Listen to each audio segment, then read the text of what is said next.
Well, we've got our final race of the weekend for the Radical Challenge Championship on the grid now at Donington Park. Round 15 of their championship, and whilst there is still 3 further races to come at Spa-Francorchamps in Belgium in a month's time, mathematically we could be crowning a champion in this race. The man that starts from pole position, Matt Bell, mathematically could put the championship out of reach.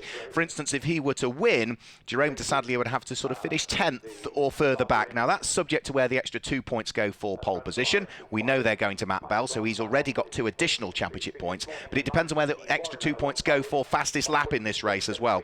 So we'll have to wait and see as to what might happen. We'll work all of the maths out. It's unlikely to happen in this race, but if there were a problem for Jerome de Sadlier and say he were to retire, then Matt Bell could absolutely do it in this race. So fine conditions here. Let's just guide you through the grid for this one. Matt Bell starts on pole position, but he's got an extra 10 success seconds to spend come the pit window because it's the pit stop race. And alongside him is number 11, Chris Short. He's got an extra 5 seconds in the pit lane. Row 2 of the grid, number 89, will be started by James Winslow. And for company, he's got number 5, Jerome de Sadlier, who has got an extra 20 seconds to spend in the pit lane. Row 3 of the grid is number 23, Jason Rishover, with an extra 5 seconds to spend in the pit lane. And then alongside is number 9, Chris Preen, with row 4 being number 100 as they head off on their formation lap, Michael Clark, and number 19, Dean Warriner. Row 5 is number 88, which is Jacques Jelonka, and 6, which is Stephen Lake. And row 6 of the grid is number 28, Elliot Goodman, alongside Mark Richards, which is the only other car to have success seconds in this pit lane. The number 52 car will have an extra 15. Row 7 is where we see number 31, Rod Goodman, and alongside is number 20, which is Wesley Fongini. And row 8 is number 80, which is Peter Tyler, and number 14, which is John McLeod. Then we'll go on to the SR1 grid, and in reality, starting on pole for the SR1s is number 55, James Ockenden, who has got for company number 22, Andy Lowe. The second row for the SR1s is number 7, Fraser McFadden, and number 40, James Hadley, with row 3 for the SR1s being number 2, Darren De Leon, and 18, Mark Williams. The next row will be number 53, Ben Casely, and 4, which will be started by Dean Stone, and the final row of the grid will be number 93, which is Alex Spooner. We weren't originally expecting to see the SR1s on this grid, but they are running as an invitational class in reality. Their championship was done and dusted and sealed yesterday by James Lay, but many of the drivers have stayed over and have opted on what is a fine sunny autumnal day here to soak up one further race here at Donington Park. Both of yesterday's races, we saw the number 100 Radical RXC Spider of Michael Clark qualify on pole position. But in this morning's qualifying session, conditions were rather damp, to say the least, which meant that Michael Clark, the best he could muster at the wheel of the heavier, the more powerful RXC Spider, was 7th position. So Matt Bell with, you could argue, not even a hand on the championship title as yet, maybe a couple of fingers on it. Subject to where he finishes will dictate as to whether the championship is still alive, but he will be looking to see what goes on with Jerome de Sadlier, his main championship rival, who starts 4th position on the grid but has got the maximum success seconds. The way it works is that if you win the previous pit stop race, you hand yourself 20 success seconds for the next pit stop race. So these time penalties have been accrued by their finishing positions at Silverstone, the previous pit stop race on the Grand Prix circuit. If you're second, it's an extra 15 seconds. If you're third, it's an extra 10. And if you're 4th or 5th, matters not, it's an extra 5 seconds you would get for both of those. So that number 5 car, 20 seconds to overcome as and when the pit window opens, which doesn't open until the 18th minute of the race. So in other words, when there are 27 minutes to go, the pit window will open. It will remain open for 10 minutes. Everybody has to come into the pit lane and serve a mandatory period of being stationary, plus their success seconds. So we're about to get round 15 of the Radical Challenge Championship underway. Matt Bell and Chris Short, the 2 black cars on the front row of the grid, but Matt Bell's has got the day glow flashes across the headlamp fixtures of it, and as the lights go out, which they do now, Matt Bell, the championship leader, is away. James Winslow is tucking right behind him in 2nd place, so there's nothing Chris Short can do other than take as wide a sweep in towards Redgate as possible and see whether he can work his way round the outside of the former Australian Formula 3 champion, but he can't quite do it. James Winslow is in 2nd place, and Jerome de Sadlier is now up into 3rd position by the look of things. Chris Short, from the outside of the front row of the grid, has dropped to 4th. The SR1s get going, and it is going to be James Ockenden that leads the pack up towards Redgate Corner, but trying around the outside goes Fraser McFadden, and trying around the inside goes Darren De Leon. All over the grass. That's James Winslow, is it not? Yes, it is. James Winslow all over the grass down at the old hairpin. The Radicals of the SR1 still down through the Craner curves, and Darren de Leon, who claimed his first victory yesterday, is already at the sharp end of this one. Remember, this is a non-championship race for the SR1s. They started about 10 or 15 seconds after the main Radical Challenge cars, so they can sort of keep themselves to themselves for a good part of the race. But they are still wheel to wheel, and it looks as though Fraser McFadden has managed to sneak his way through the head of Darren de Leon to take up the early lead of the race in the SR1s. Darren de Leon trying to fight back when they get towards Coppice. We'll see whether he can make it through. The overall race leaders are already down onto the Melbourne Loop for the first time. Matt Bell looking to try and make good his escape. Mark Richards trying to carve the number 53 car through the order, running wheel to wheel with Dean Warriner. And as they head up towards the braking area for Goddard's, Dean Warriner has the inside line. Mark Richards brakes as late as he dare. He's got an extra 15 success seconds, the number 52 car, to worry about. But it's Matt Bell that leads. Jerome de Sadlier in second place. And it is the Radical RXC Spider of Michael Clark that completes the top three at the moment. Jason Rishover looks as though he's there in fourth place. Chris Short in fifth place. And then Chris Preen in sixth. And we are still side by side for the lead of the SR1 Cup element of it. Darren de Leon returning the favour yet again to Fraser McFadden to put himself, albeit for the moment, back in the lead of SR1. Down through the Craner curves, they thread their way. That's a problem, and a part spin for Alex Spooner, who started behind the wheel of the number 93 car, one of 3 cars in the whole field where driving duties are being shared over the course of this race. So come the pit stop window, there'll be driver changes in 3 of the cars, one of which is 89 James Winslow, and off, I'm afraid. Dean Warriner is off, and Chris Preen is off. They're both in the gravel trap. Chris Preen facing backwards and showing his lack of enthusiasm for what just went on there between himself and Dean Warriner. Gesticulations from the cockpit of the number 9 car. But either way, both of them in the gravel, and the potential for a safety car, I fear, here. Race leader in towards the braking area for the Melbourne hairpin. Yeah, and safety car is being deployed now. Through snuck Michael Clark there ahead of Jerome de Sadlier. Was that as the safety car boards came out? Was it before the safety car boards came out, or was it after the safety car boards came out? Not for me to worry about. Only the drivers and the officials and the teams will be interested in that. And it looks as though, I think Michael Clark perhaps reacted slightly later to the safety car, and he's already sensibly given the place back to Jerome de Sadlier. So under the safety car here, they will all bunch themselves up. 2 cars to be extracted from the gravel trap. Up at what looked like McLean's Corner is where the incident occurred. So let's just run you through the order then at this stage.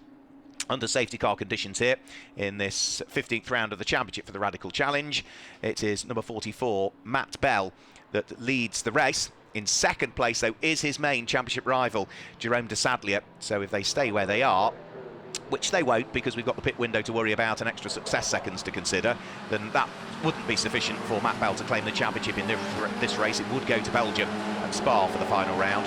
And third in the race is number 100, which is Michael Clark. Fourth is 23 Jason Rishover. Fifth is number 11, which is going to be Chris Short. And sixth is now number 52, Mark Richards. He started 12th on the grid, and we've only done 2 laps of racing so far, so it was a poor qualifying from Mark, but he's made amends for that and worked his way beautifully through the order in the early stages.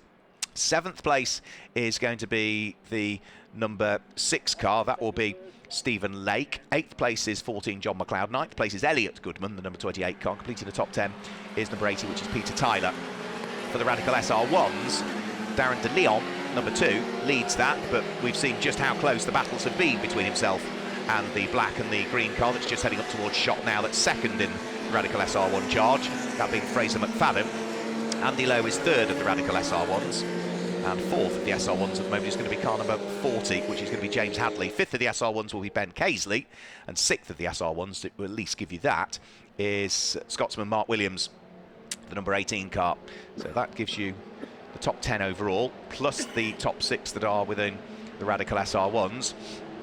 And as for the subcategories, well, leading the Masters class for the cars that are either SR8s or SR10s, or in the case of this particular car, an RXC Coupe.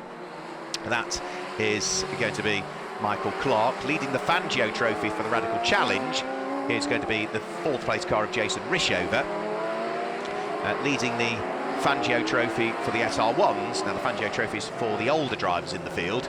Leading the Fangio Trophy for the SR1s will be Andy Lowe, by the look of things, the number 22 car. So 2 Fangio trophies in reality in this one. One for the main Radical Challenge Championship, so which is the blue and grey and Dayglow yellow car, number 23 Jason Rishover, he leads that. And the other one will be the light blue and blue, number 22 car of Andy Lowe, that's just right at the back of the shot by the look of things.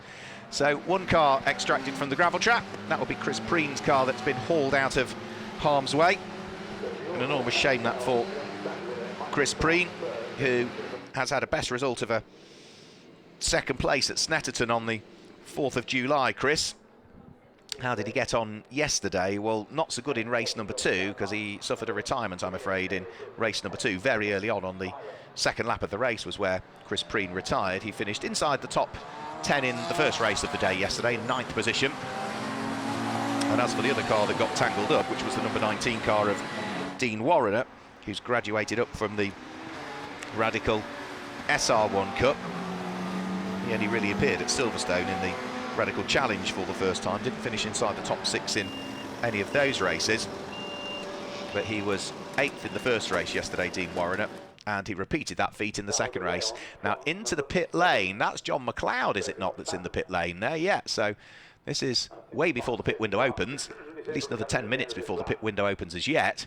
But John McLeod into the pit lane with some concerns, and maybe that's not a bad thing to do. If you've got concerns with the car and you're under safety car, bring it in, get the mechanics to check it, and you can get back out into the race, because he's clearly been given the thumbs up, and not lose a lap. You can remain on the lead lap, and he should be able to get out of the pit lane and catch the train of cars, because we've still got the marshals doing, as ever, a fantastic job of dealing with the 2-car incident there up at McLean's Corner. So with Chris Preen's car out of the way, and the car of Dean Warrener almost now out of harm's way, the only thing we now need to do is get the telehandler back behind the barriers again, get the marshals back to their relative points, so we can get the race back underway, and that will happen at the end of this lap, because the lights are out on the safety car, and it's up to Matt Bell as to when he wants to get things back underway, weaving from side to side to try and maintain the temperature in the Control Hankook slick tyres that they will all be on for this race. And it's up to Matt Bell as to when he wants to get his foot down and get back on with the race. He's still weaving from side to side at the moment. Once he decides to go for it, he can't get on the throttle and then come back off. He's got to nail the throttle and try and get a good restart here. Jerome de Sadlier is poised and ready to go. And when is Matt Bell going to thump the throttle and start to accelerate? Last little weave from him. Jerome de Sadlier was almost looking to try and see if he could get himself at least alongside. You can't overtake until you get to the control line, but over the start-finish line now go. Now the extra power of the Radical RXC Coupe of Michael Clark tells, and he rockets his way from 3rd to 2nd. Can't quite take 1st place though. The difficulty is that he is now at the point of the circuit that maybe the Radical SR3s have the favour. A slightly lighter car, might be more nimble down through this section of the circuit, as we saw really over the course of yesterday. The Radical RXC, it's got more power, but it's heavier. It's got to get on the brakes a little bit earlier, but it's great to see a Masters class car out again this weekend. So up through Schwantz Curve, they will thread their way. Matt Bell leading the way. 2nd place, Michael Clark. 3rd place, Jerome de Sadlier. 4th, Jason Rishover. And then the next 2 black cars behind are going to be Chris Short and the charging number 52 car of Mark Richards, that I think is well worth watching in this one. It's a shame Mark Richards has got 15 success seconds to worry about come the pit stop. But that number 52 car was way out of position and way off the track. In the background has gone somebody, and I think that might be the number 88 car of Jalonka that's had the moment. Lots of dust, lots of gravel. And yeah, it was the number 88 car of Jalonka that had the moment. Now taking the lead of the race comes Michael Clark. So the Radical RXC Coupe, already twice a race winner, takes the lead of the race. And well, it looked as though Jerome de Sadlier was trying to get a run here on Matt Bell to try and take 2nd place away and largely see whether he can turn the tables on his main championship rival. Didn't quite work, so Matt Bell's still 2nd in the race at the moment, but on course for maximum points in the Radical Challenge Super Sport class, and that is what he will want to do. Make sure he scoops up maximum points in this one. He's got his main championship rival behind him. Jason Rishover has been able to close in as a result of the squabbling that's going on, and what it has done is allow the new race leader, Michael Clark, to pull away ever more at the wheel of the more powerful car. We saw 2 wins from Michael yesterday. These were in the 2 sprint races, which are held over 25 minutes. There's a bit of a battered Alex Spooner car being driven around. He had a spin earlier on, but bits of fiberglass flapping on the left rear quarter of that car. Now, new fastest lap of the race we had last time through, 1 minute 32.681.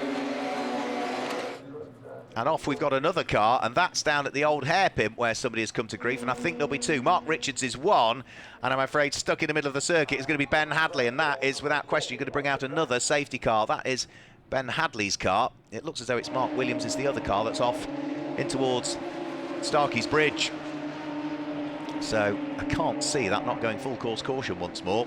We're about 3.5 minutes away from the pit window opening, but it looks as though we may not be going full course caution with a car stuck in the middle of the circuit. We are going red flag, I'm afraid. So the red flags come out, and that, for the moment, is going to bring a halt to the Radical Challenge Championship race.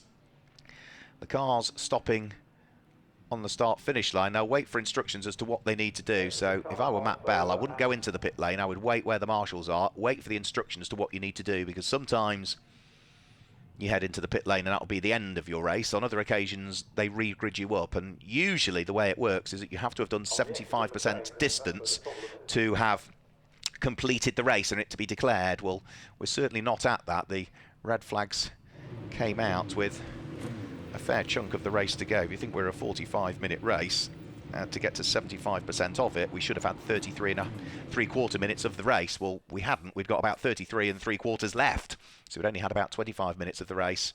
The one good thing is that both drivers are out and absolutely fine.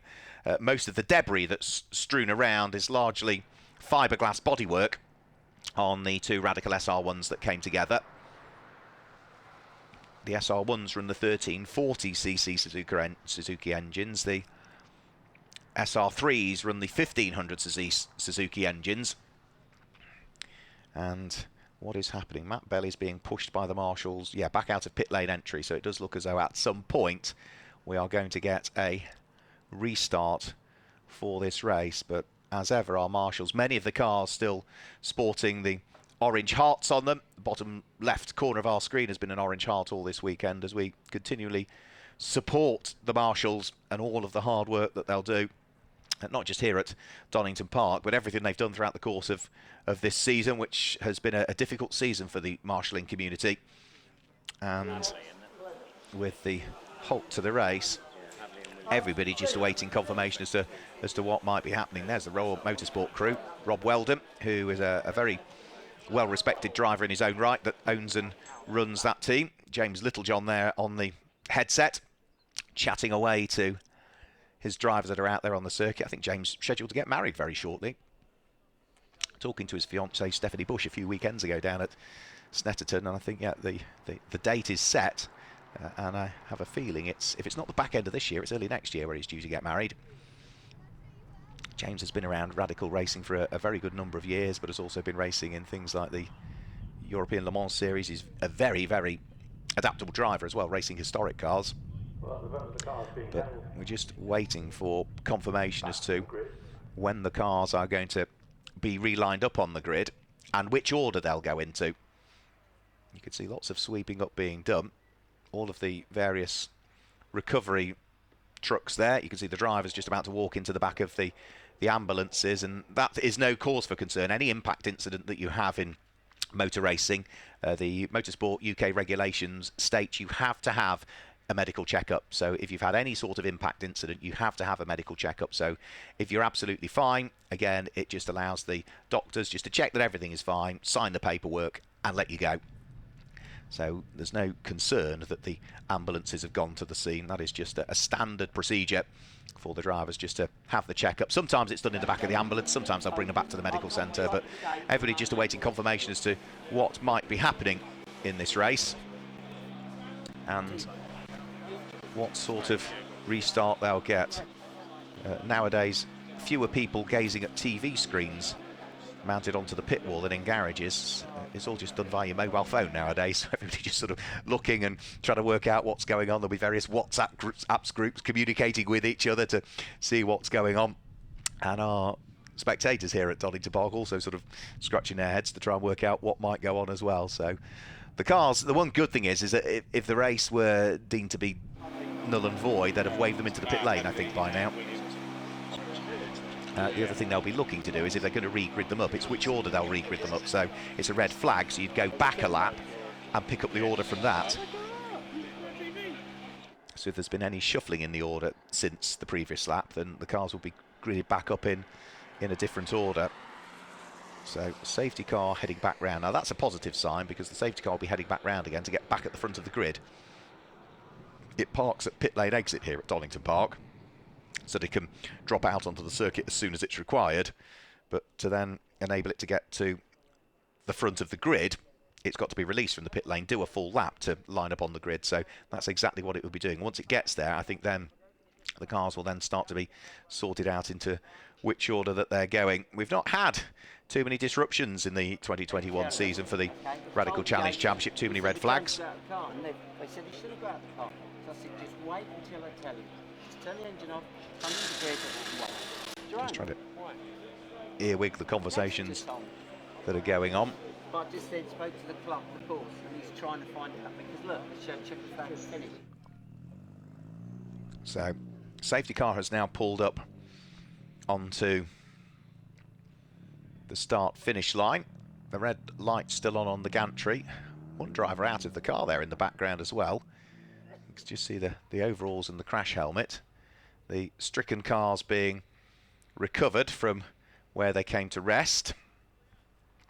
So being hoisted up out of harm's way is James Hadley's car. That's taken a bit of damage to the front left corner of it, which will have caused suspension damage without question to that car. The other car involved, we only saw briefly, it looked as though it was the number 18 car of Mark Williams that was involved, and he sort of, whereas James Hadley had the contact and gone to the right-hand side of the circuit on the inside of the old hairpin, Mark Williams's car had sort of clearly made a contact between the pair of them, hence the fiberglass bodywork all over the place, and Mark Williams's car had disappeared off onto the left-hand side of the circuit towards the parapet of Starkey's Bridge. So sweeping up being done. As ever, East Midlands Airport here busy at Donington Park. Lots and lots of planes in and out over the course of the weekend, which again is a good sign, because last year the skies were clear at Donington Park. We got a bit of motor racing in, not much of it between July and October last year due to the COVID-19 pandemic, but the skies were empty. But busier skies tends to suggest that we are, as a species and as a planet, heading back in the right direction to sort of normal life in reality. So that's good to see that, yeah, the airport's getting busier, more flights going out as more people either head off on holiday or on business, or particularly in the case of East Midlands Airport, more freight flying around the world tends to suggest that things are returning to normal. Now, Dean Warrener's car, right, so it was in the gravel. It's now depositing a good chunk of that gravel onto the tarmac as it heads back around the circuit. Careful, Dean. Not only have you got tyres that are going to be not clean, you're also going to have your air ducts and radiator ducts of that car full of gravel, and I think that almost caught him out. And the other car that got tangled up is Chris Preen. That car is also now in the pit lane as well. Yes, so there's Mark Williams' car. That's the other car that we only saw a brief glimpse of. So both of the cars on the flatbed recovery units. The final little bits of sweeping up will be being done down there at the old hairpin. Chris Preen, I think, will be inquiring as to whether he can continue in the race or not, one would have thought. Now, he wasn't running at the time that the red flag came out, so we'll have to wait and see. There's the battered car of James Hadley leaving the scene, and then I think the last bit of sweeping up being done by our marshals now, and that's not where the incident was. That is because those two cars that dropped into the gravel. So Chris Preen getting out, yeah, I'm not surprised. He wasn't running at the time the red flag came out, so my understanding of the regulations would be that he wouldn't be allowed to take part in whatever restart for this race that we will have. Still awaiting confirmation as to what the restart may be. So there is the noise of gravel, right, and there is the gravel. So you can see the difficulty with the gravel is not only does it go into all of the air ducts, but it goes into all the braking area as well. Is he still in the race? Yeah. So Chris Preen Don't know. inquiring with the team as to what's going on.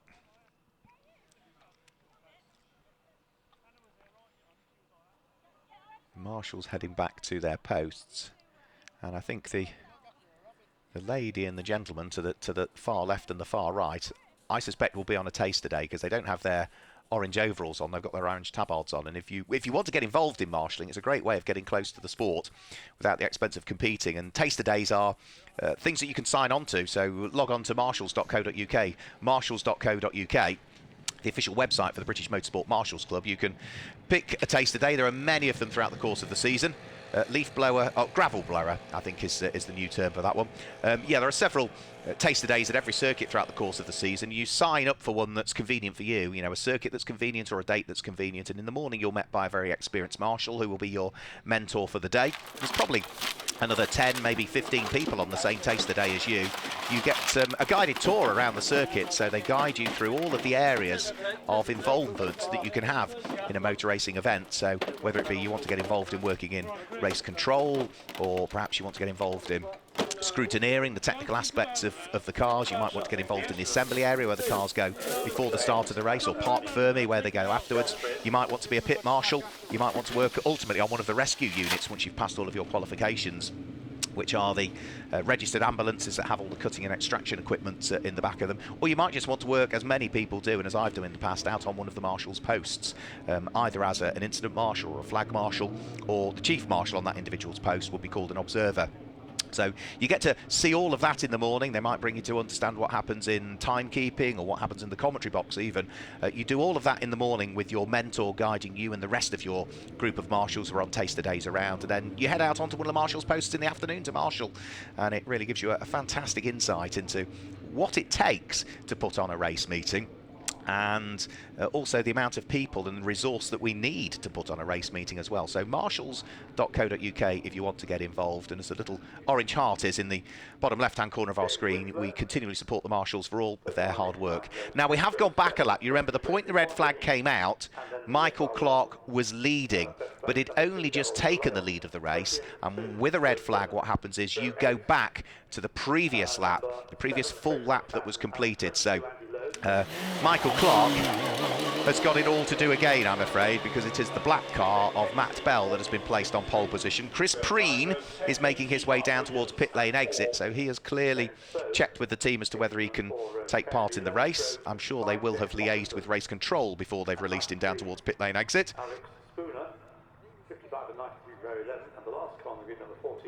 But it does look as though Chris Preen is indeed going to be allowed to take place. A bit more sweeping up just being done, as you can see in the background of the shot, one of the tractors heading round track, and that's just scooping up the last few stones that were deposited by Dean Warrener and or Chris Preen as they both drove around, having been extracted out of the gravel trap.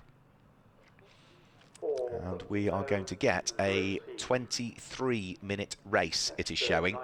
Now, if that is the case, in a 45-minute race, that would mean the pit window is already now open, because the pit window would open with 27 minutes remaining. Remember, they're about 33 and a half, weren't they, when the red flag came out? So we're going to lose 10 minutes of the race in reality, but the pit window in a 45-minute race, which this was originally scheduled to be, should open with 27 minutes remaining. So if that's the case, it'd be interesting to see what happens, because the pit window opens with 27 minutes remaining. And in theory, the way the regulations are written, it should close with, I think it is in a 45-minute race, 17 minutes remaining. So if that's the case, when the race gets back underway, if I've got this right, which may not be the case, the pit window would be open immediately, and all cars would have 5 minutes to get into the pits and serve their standard pit stops, which originally pre-COVID were 45 seconds. They were extended for a period of time during COVID to 75 seconds. The reason for that was it gave the team then the opportunity to sanitise the cars where drivers were swapping over, such was the restrictions that were placed on motorsport generally by Motorsport UK on all of the championships. But whether it is still at 75 or whether it's back to what was originally written in the regulations, 45, we'll have to wait and see. So now Chris Preen, who'd reversed the pit lane exit, is now reversing back up pit lane, and I think is being ushered towards Parc Fermé. As I say, he wasn't running at the point the red flag came out, so for me there was always a question mark as to whether he could take part in the restart, and I think Again, I might have just stumbled across the right answer there, that he wasn't running at the point of the red flag, and therefore he's not eligible to take part in the restart. So the cars head off on their formation lap. Matt Bell starting from pole position alongside Jerome de Sadlier. Row 2 of the grid will be Michael Clark this time. Remember, he originally started from 7th on the grid, but we'll have to try and pick out who would be alongside him. And for the Radical SR1s, who is alongside it would be Jason Rishover, and then it would be, the next car would be Chris Short and Mark Richards by the look of things. They're both black. The only way to tell the two of them apart really is when they turn through the corner. It's got a silver flash on the side, which it hasn't now, so it's, yeah, it is them. Chris Short from Mark Richards on row number 3. And as for the Radical SR1s, we'll have to pick out who it will be, because Daryl de Leon was having a great fight for the lead of the SR1s with Fraser McFadden. But who will be on pole for the SR1s for this restart? Didn't quite get the shot there, but if we just hang on to this shot, we'll pick out which of the SR1s will be on pole in reality for this restart. And it will be Daryl de Leon from the black and the light green car of Fraser McFadden, with I think the third of the SR1s being Andy Lowe. So they are in the same order as they were running before the red flags. It's just because we have the change of overall lead. So it's going to be just a 3-minute pit window, or 3 minutes before the pit window opens, I think, and it will be open for 10 minutes, I think the piece of paper said. I read it. It briefly flashed itself over my right shoulder and the paper's disappeared again now. Didn't have time to fully soak in the information that was being given. So a 3-minute pit window it will be. So the pit window will open at 20 minutes and it will be a 10-minute pit window. So it's not what I thought it might be, that we would have a 5-minute pit window to squeeze it in, but no, it will be, the pit window will open with 20 minutes of the race remaining, and it will close with 10 minutes of the race remaining. And during that period of time, every car, regardless of whether you're sharing the car or not, every car has to come in and serve a regulatory amount of time in the pit lane, plus any additional success seconds that you might have to scoop up following your performances at Silverstone on the Grand Prix circuit last time out. So the clock is readied. We are about to get the 23 minutes of racing underway. And watch out for Michael Clark, because the Radical RXC Spider has been slightly slower than the SR3s in all of the races to get going, but it soon picks up the pace and has worked its way through the order. So the red lights are on the gantry, and we turn the lights off now, and straight away Jerome de Sadlier is over to the right-hand side of the circuit to protect the inside line up towards Redgate Corner, but Michael Clark is trying to not elbow his way through, but he's just trying to see if he can wiggle a bit more room, but he is not going to gain a place. The Radical RXC Coupe still there in third position, so it is Matt Bell from Jerome de Sadlier, first and second overall in the championship, that are nose to tail down through Craner Curves and in towards the old hairpin for the first time. Michael Clark sitting there in third place. Jason Rishover is there in fourth place. So it's Chris Short that's still ahead of Mark Richards for fifth and sixth position, the two black cars. And everybody, I think, is again just treading a little bit carefully on this first lap to just make sure that they stay where they are and don't disappear off the circuit and cause further problems. In the background, Radical SR1s, it's Fraser McFadden that's taken up the early lead in the SR1s. He's managed to mug Daryl de Leon for the lead of the Radical SR1 aspect of the race. Michael Clark in a straight line. The RXC Spider rockets its way back into the lead again. The extra grunt showing as they came down the straight. Has to get on the brakes that little bit earlier than Matt Bell. But has he hung on to the overall lead of the race? Yes, he has. And now Jerome de Sadlier is trying round the outside of Matt Bell at the Melbourne hairpin. And if he makes it stick, it gives him the inside line for Goddard's. And Matt Bell sort of elbowed into the side of Jerome de Sadlier there, who lost a little bit of time on the grass. Jason Rishover snuck through, and now Chris Short is sneaking his way through. So from looking for the lead of the cars in the Super Sports class, he's now down to fourth in the class and coming under pressure from the number 52 car of Mark Richards. So Jerome de Sadlier jinks out from behind Chris Short. He is going to look to try and cut back on the exit of Redgate Corner to get a good run onto the top of Hollywood. And I think we'll go back through again. So having lost one place, he has already gained, or having lost three places, he's already gained at least one back. So down through the old hairpin. There is Chris Short, who was briefly up a place and is now back behind Jerome de Sadlier, and also coming under pressure. All on the grass again goes James Winslow. That's the second time the number 89 car has taken a similar line like that down through the grass in the old hairpin. So James rally crossing his way back onto the circuit.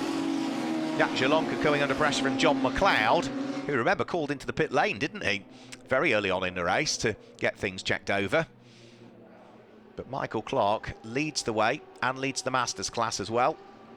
Second is Matt Bell, who leads the Super Sports class and, remember, leads the championship. Mathematically could still tie it up in this race, but with his main championship rival Jerome de Sadlier being down in what is fourth position at the moment, third in class, that would not be sufficient for him. He really needs to be, if he's winning the class, and would be on, what, 750 points. He would really need to make sure that he was far, far further down through the order, Jerome de Sadlier, and that would be the only way that he would be able to stitch up the championship in this race. So over the start-finish they'll now come. We'll do the maths quickly. 750 points, there's a maximum of 168 available at Spa-Francorchamps. So 750 minus 168 would mean that there would have to be a much larger daylight between the pair of them. So Jerome de Sadlier would have to finish something like 10th position. Well, at the moment, he's fourth in the race and third in class. So that would mean the championship would stay alive and would head towards Belgium. That looked like Rod Goodman was off in the background, taking the James Winslow line through the exit of the old hairpin. But the overall front runners are already up towards Coppice Corner on what is lap 3 of this restarted race. The pit window, remember, has now opened. So the pit window is open and will remain open until there are 10 minutes remaining in this race, but everybody at the moment is still plodding on. Chris Short, the number 11 car, started down the outside of the front row of the grid. He's got an extra 5 seconds to spend in the pit lane.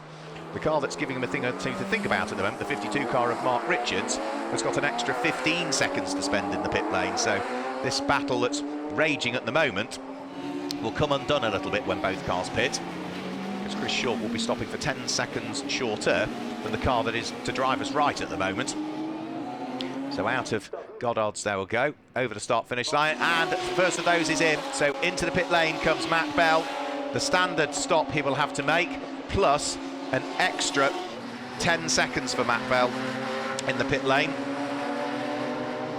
And now Jason Rishover is looking to see what he might be able to do to get past Jerome de Sadlier. The two of them side by side. Whoa, there was nothing between the pair of them as they got to the middle part of the Craner curves. And Jerome de Sadlier is just by the skin of his teeth going to hang on to the place. James Winslow is also into the pit lane. That will be to change over. That will be John Corbett that will get behind the wheel of the number 89 car. But for Jerome de Sadlier, by his fingertips, he hangs on to the place. And Chris Short is hanging on by one hand, really, to what is 5th position in the race, or will become 4th now that Matt Bell has died for the pit lane, because he's still got the 52 car of Mark Richards right behind him. Both cars black, very difficult to tell apart, but Chris Short's car has got the white livery to the nose of it. So on towards the brakes. Out of the pit lane goes Matt Bell. Ahead of him now on circuit will be Elliot Goodman, who has conducted his pit stop. Number 22 is in as well, which is going to be Andy Lowe from the SR1 Cup. Now, the reason that the number 28 car of Elliot Goodman has moved himself ahead of Matt Bell is because Elliot Goodman didn't have to spend any extra time in the pit lane area. Whereas for Matt Bell, it was an extra 10 seconds, so that is what has allowed Elliot Goodman to leapfrog the car. Are we going to see Chris Short or Mark Richards come in? No, but we do see Jason Rishover come in this time. So into the pit lane comes Jason Rishover. He's got the standard period of time plus an extra 5 seconds to spend in the pit lane. So he comes to a halt now. And with all of those cars continuing, say that regulations identify the period of time that you have to remain stationary, and that is always plus the extra time it takes to go down the pit lane at the regulatory speed limit. Stephen Lake is in as well, so he moves in from what was 8th position. But out front, neither Michael Clark or Jerome de Sadlier or these two here, Chris Short and Mark Richards, have opted to dive for the pit lane as yet. They may choose to do so before too much longer, because they're already now starting to catch a little bit of traffic, and that traffic are cars that have already pitted. So that was Andy Lowe's SR1 that they were coming up towards. Back out of the pit lane comes the 89 car. That is now in the hands of John Corbett. Matt Bell, as we say, back out of the pit lane following his call to the pits, and he's already ahead of Elliot Goodman, so he's already got back past the car that got ahead of him in the pit stops. So through comes Matt Bell over the start-finish line. He is going to be down in 16th position following his pit stop, but he should be the leading car that will have pitted. So down through the Craner curves comes Matt Bell. Of course, everybody else ahead of him is still either in the process of conducting their pit stops or is about to start their pit stop. And into the pit lane comes the race leader. So into the pit lane is Michael Clark. Also Jerome de Sadlier from second place dives for the pit lane as well. So that now means that these two cars here are for the moment battling for the lead. There is Jerome de Sadlier, the Swiss flag on the tail end of the car. Peter Tyler is in as well. So into the pit lane comes Peter Tyler. No additional time penalties for him to worry about. For the Radical SR1s, this is Andy Lowe, who has pitted, starting to catch up with another car that has pitted. I think that was the car that Alex Spooner has given way to Ryan Lindsay in. But for Matt Bell, 18th position at the moment, he should gain several places on this lap, because a good chunk of the cars ahead of him have pitted.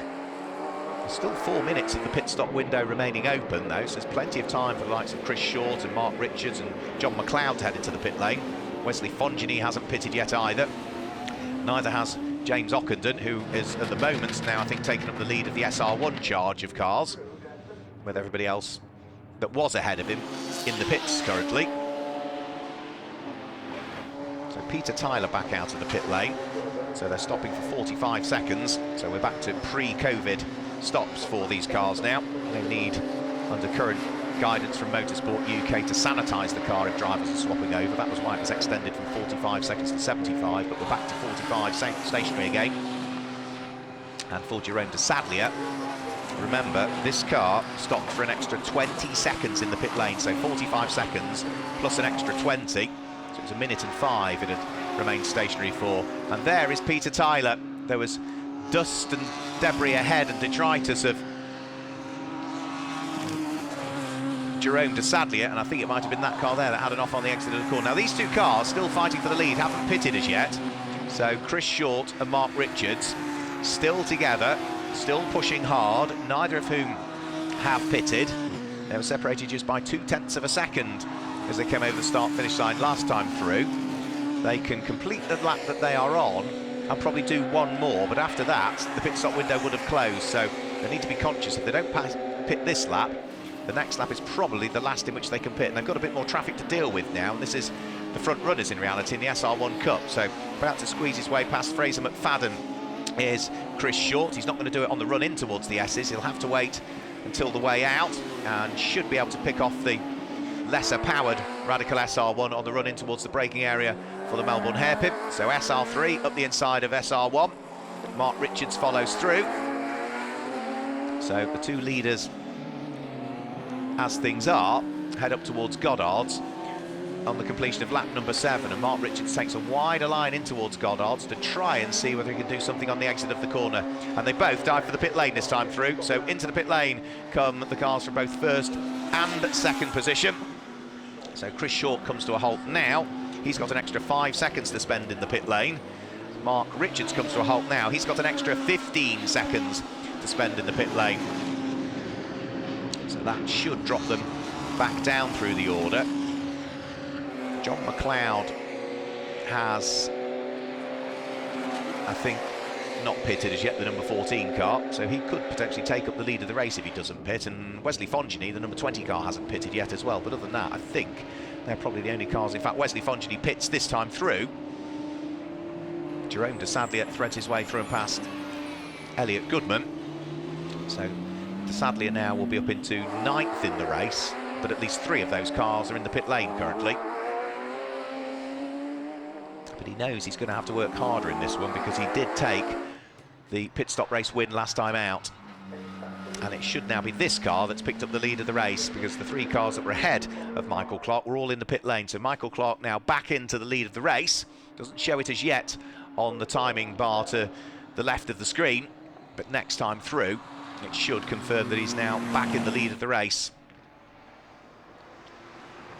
So sweeping his way up towards the left-hander at Schwantz Curve, and then through the right-hander at McLean's Corner. The Radical RXC, a staggering car that was introduced some years ago, originally in coupe format.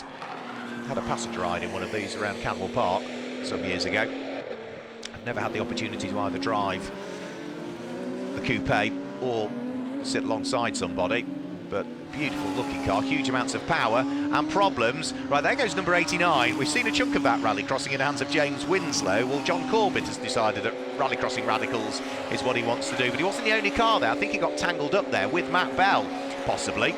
So we'll have to wait and see, but I think Matt Bell was the other car that might have got tangled up there with the number 89 car. We'll try and see. Yeah, Matt Bell's middle sector time was about 7 seconds shy of what he ought to have been doing. So I do think the number 44 car of championship leader Matt Bell had a problem there, and quite what happened between himself and John Corbett we didn't quite see. We only caught the tail end of it as both of them recovered. So 9.5 minutes remaining. To the top of the times goes our race leader. There goes Matt Bell. Now there's some scrapes down the side of that car that weren't there before. Down the left-hand side, yeah, I think Matt Bell has had an issue on that lap, and look what's happened. He's now fallen back into the clutches of his main championship rival.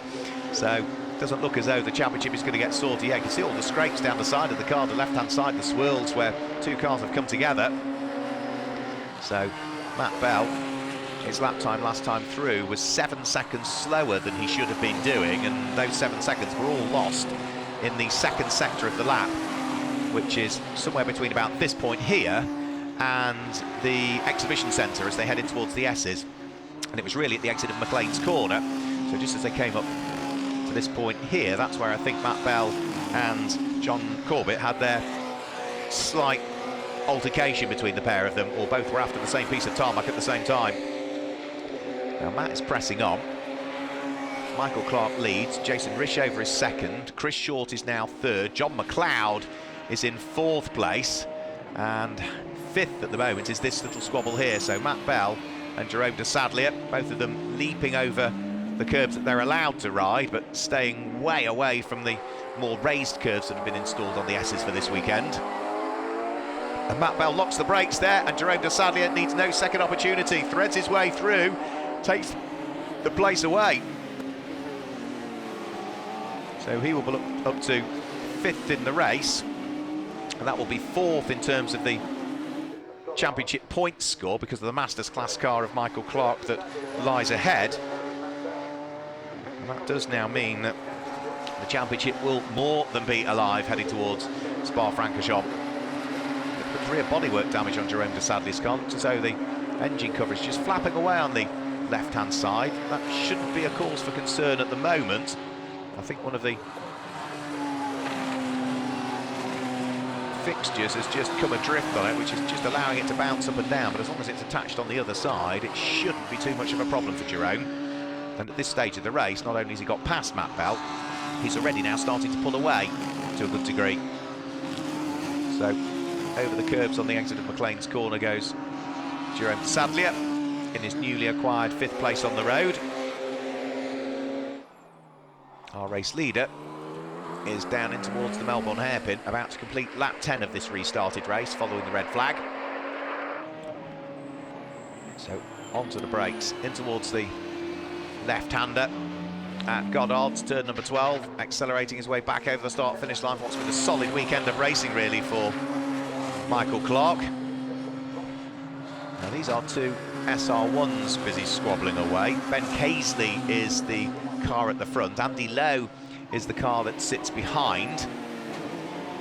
They will be down in 18th and 19th positions respectively. The car that is the leading SR1 at the moment is down in 13th place, which is Darren de Leon, and he's about 3.5 seconds now ahead of Fraser McFadden's car. So through Redgate Corner, there goes Jerome de Sadlier. Last time through, he was a full second quicker than John McLeod. John McLeod's is the black car with the day-glow orange flashes to it, and that is the car that Jerome de Sadly is looking to trying to hunt down. Matt Bell hasn't got a great deal of response to the championship leader at the wheel of the black and day-glow yellow number 44 car this time through. And actually third, fourth and fifth, not that far away from each other. So there's Chris Short. He's there in third position. Fourth place is John McLeod, the black and green car that sticks behind. And then you got the white and the red car of Jerome de Sadlier. So the final podium slots are within touching distance, potentially, for either John McLeod or for Jerome de Sadlier. But at the moment, occupying that final podium place is Chris Short. So through the S's, they'll go. Chris Short having to push hard. He was runner-up in the Radical SR1 Championship back in 2019 was Chris Short. Moved up as so many drivers have done over the years into the main Radical Challenge Championship. And Jerome de Sadlier makes a mistake. He gets on the power too early coming out of the Melbourne hairpin and slides over to the inside of the circuit. That means that his main championship rival, Matt Bell, the number 44 car, is back ahead of him again. Now, where does Jerome de Sadlier recover? Mark Richards has gone through ahead of him. Did Elliot Goodman go through ahead of Jerome de Sadlier? No, just the one place lost. Elliot Goodman is still behind him. So one place lost for Jerome de Sadlier. Not what he wanted, because he was going to outscore his main championship rival, but with only losing the one place, it does mean the championship final down at, or across at Spa-Francorchamps in Belgium would still go down to the wire. It won't be decided here, if I've got the maths right. Now Chris Short coming under increasing pressure now for third place. John McLeod looking to ever more close up. John McLeod last time through set his best individual lap of the race so far. That was 0.4 of a second quicker than the car ahead of Chris Short. John McLeod with plenty of Radical racing experience as John. He's too far away though, coming in towards the S's this time through. It's not quite going to work for him. Driver who was fifth in this championship last year, finished fourth in it the year before. He was something like ninth in 2018 was John McLeod. But he can't hoist his way up onto the podium slots at the moment. He's still just coming up short on Chris that lies ahead of him. So onto the brakes they will go at Goddard's, down through the crane of curves with 3 minutes to go is our race leader Michael Clark.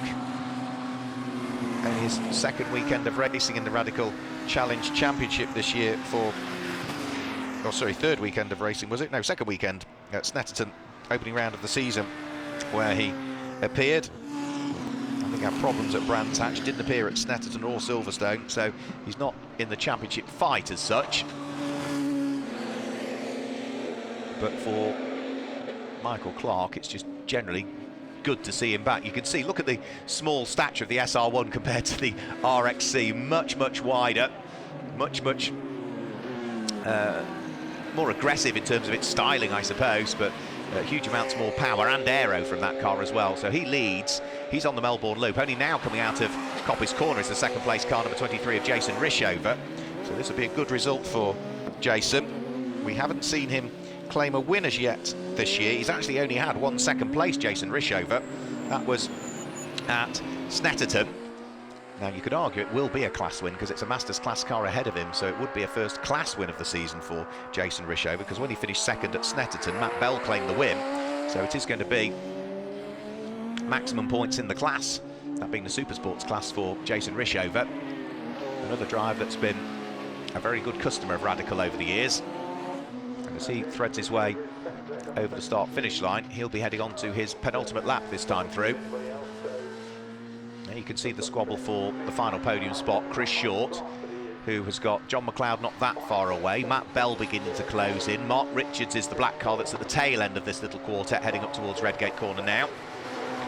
But whilst they're all close to each other, they are not close enough to each other to mount a challenge. As we saw from Jerome de Sadlier, all it takes is one small error, just getting on that power a little bit early, or just touching a curb or snatching a brake and anything like that. The tables could well be turned and Chris Short might not be able to grab the podium. We'll have to wait and see. Now, John McLeod so far this weekend has had a 6th position in race number 1. He non-finished in race number 2 of the weekend. Chris Short had a 5th place in race number 1 and had a 5th place in race number 2. But for Jason Rishover, it's been a couple of 4th places for him so far, but he's on for 2nd overall in this race the way things are, and the win in the Super Sports class, and he will also pick up the trophy for the win in the Fangio class as well. Onto the final lap of the race goes our race leader. The clock is showing just a matter of seconds remaining. Still back Mark Lapri to deal with though, as Michael Clark works his way past Ryan Harper-Ellen. He was a former front runner in the Radical SR1 Championship a few seasons ago. In towards the braking area for the old hairpin, and it looks as though it is going to be a clean sweep of victories on his return to the series for Michael Clark in the Radical RXC Spider. The weather conditions have largely favoured him over the weekend. More powerful but heavier car. Always better to race that in the dry than it would have been in the wet. For Jason Rishover though, he's on course for the first class win in the Super Sports class of the season so far, as he threads his way out of the old hairpin and past Starkey's Bridge and up towards Schwantz Curve for the final time. What's going on for 3rd though? Chris Short was still under pressure in the background. So there goes Jason Rishover. And what of Chris Short? Yeah, John McLeod's coming back at him again, isn't he? The gap between the pair of them closed up by another 1/10 and a bit of a second last time through, so we'll have to wait and see as to whether Chris Short can just hang on to 3rd position. But hanging on to the lead of the race and about to head up towards the final corner is going to come Michael Clark, still with Ryan Lindsay to deal with if he wishes to at the wheel of the Radical SR1. And is he going to just back off the throttle? Yes, he will. I think Ryan Lindsay will have to do an extra lap, because Michael Clark backs off the throttle and comes through to make it 3 out of 3 in the penultimate weekend of racing in the Radical Challenge Championship. It is going to be Jason Rishover that will come through and finish in 2nd place. He'll be absolutely delighted with that, Jason Rishover. His best result overall of the season has been a 2nd place. Well, he's about to absolutely do exactly the same, but last time it was a Super Sport class car that beat him. This time he wins the class and he punches the air with delight. It's been a long time coming, that one, for Jason, and look how pumped Chris Short is with 3rd place. He knew he was under pressure there for a good chunk of that latter part of the race, but the number 11 car Chris Short finishes in 3rd, John McLeod 4th, Matt Bell 5th, and Mark Richards in 6th place, with Jerome de Sadlier in 7th place. And with Bell finishing 5th and de Sadlier finishing 7th, it does mean that the championship will go down to the final weekend of racing in Belgium at Spa-Francorchamps in a few weeks' time. Elliot Goodman over the line, he'll finish in 8th place. Jack Chalonka finishes in 9th place, and Rod Goodman should finish in 10th. 11th place will be the black car coming towards us now, the number 6 car, which will be Stephen Lake. The car ahead of him was the lapped car of John Corbett. And then we've still got the SR1s to try and sort out as well, because it was Daryl de Leon, the number 2 car, that was still leading the SR1 charge. And whilst it is a invitation race for them, it does look as though he is going to claim the win. Here he comes now out of Goddard's corner. Had his first win in an SR1 yesterday. Well, a bit like buses, you wait for 1, 2 come along at once over the course of the same weekend. Fraser McFadden finishes 2nd of the SR1s, and 3rd of the SR1s should be the number 93 car in the background. Alex Spooner started, Ryan Lindsay bringing it towards the checkered flag. So that is our Radical Challenge Championship treble headers done for the course of this weekend. We see the cars back out on the 16th and 17th of October at Spa-Francorchamps, where the Radical Challenge Championship will be joined by the Radical SR1s again there. And again, as it has been for this race here, it will be a non-championship race for the SR1s, but the invitation is given to the SR1s to join the Radical Challenge Championship grid, which will, as I say, wrap up its season. So into the pit lane comes our overall winner. There is the SR1 Championship winner, or class winner, I should say, Daryl de Leon, who, as I say, claimed his first win yesterday in the final round of the championship. And he will be, if he returns, to do a full season, because we've not seen much of him in the SR1 Cup this year.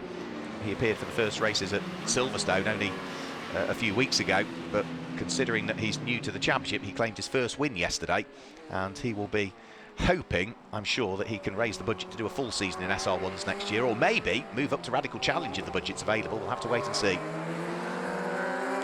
So once all of the cars head down the pit lane, we hopefully might be able to confirm the results for you, and then we can look forward to the announcement of what the dates will be for the 2022 Radical Challenge Championship, and of course the Radical SR1 Championship, which joined us for its final championship races yesterday. And let's then guide you through the results for the Radical Challenge Championship. Just the top 10 we will give you, and it is going to be Michael Clark that claims the win, with Jason Rishover in second position, Chris Short in third, only just though, because John McLeod in fourth place wasn't far behind, Matt Bell, the championship leader, in fifth, with Mark Richards in sixth, and within seventh place Jerome de Sadlier. That keeps the championship alive as we head towards Spa. Eighth place was Elliot Goodman. Jack Jalonka finished in ninth place, and completing the top 10 was Rod Goodman. So that is all from the Radical Challenge Championship here at Donington Park. Thanks for joining us. We look forward to hearing and seeing you again very soon. Until 2022 at least, from myself it's goodbye, but don't forget, more racing to come at Spa in a month's time.